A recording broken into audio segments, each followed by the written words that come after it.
Carla, pinagsabihan pala ni Kalingap Rab.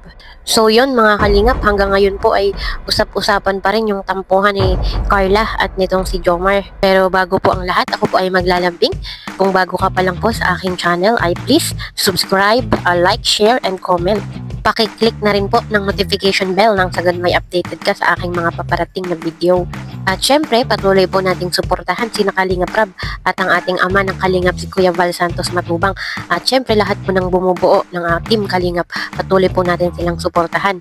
At kung maaari ay no skip ads po nang sa ganun ay mas marami pa po tayong matulungan na mas nangangailangan. So yun mga Kalingap, pag-usapan na po natin ang tampuhang Jom Carl. At hanggang ngayon po ay pinag-uusapan pa rin ng mga ilang fans at viewers itong Jom Carl kung bakit po hindi sila magkasabay papuntang Baguio at yung pong pagtatampo nitong si Carla kay Kalingap Jomar. At hindi po talaga natin maitatanggi na marami po talagang sumusuporta dito sa dalawa. Marami pong sumusubaybay, lalo na po yung ating mga kababayang OFW. Yun nga po, talagang hindi naman po maiiwasan sa buhay natin na magtampo or magkaroon ng kaunting alitan. Kahit sino po, yan po ay asawa, partner, jowa, or kaibigan, no? Normal lang po yan na makaramdam tayo ng mga ganyan. Kaya po dapat yan po ay pinag-uusapan agad. Nasa magandang pag-uusap po yan. Kumbaga po ay dapat hindi na pinapatagal. Kung maayos po ay dapat maayos na agad. Kung napapanood nyo yung ilang mga video ni Carla, talagang hindi po ito umiimik. Hindi siya kumikibo, tahimik lang. Hindi niya kinakausap si Kalingap Jomar.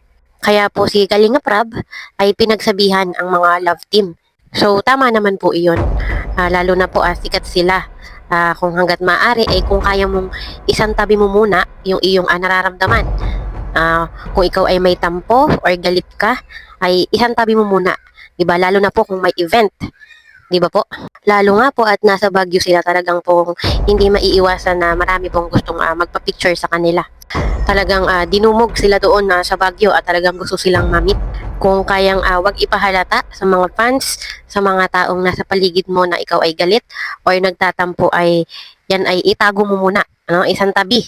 Kumbaga, talagang itong Jom Carl, Edsy at Dan Joy, yan po yung pinakamalakas na love team sa ating Kalingap. At kahit saan po sila pumunta ay ang dami pong gustong magpa-picture. Artistahin na po yung dating nila doon at talagang dinudumog sila ng mga tao sa Baguio. At yun nga po, wala naman pong problema kay Kalingap Rab kung gustong magsulo ng Jom Carl. At maganda rin naman po na sila lang dalawa, walang camera. Pero pagdating po sa mga shooting ay dapat ay walang magiging problema. Kung may tampuhan or galit ay hanggat maaari ay isang tabi mo muna. Ano po, kahit sino po, 'di ba, sa atin, kung ikaw ay galit, kung masama ang loob mo or ano pa man ang nararamdaman mo ay isang tabi mo muna. Kumbaga ay pagdating sa mga trabaho ay be professional. At inuulit ko po, ngayon po ay maayos na ang Jom Carl. Yun po ay isang araw lang daw na hindi nagkaayos yung dalawa, hindi nagkikibuan. Ngayon po ay okay na sila. No, tuloy ang pagmamahalan. So yun mga Kalingap, malaya po kayong magbigay ng inyong mga komento. Ano pong masasabi ninyo? Hanggang dito na lang pong muli. See you in my next video. Bye!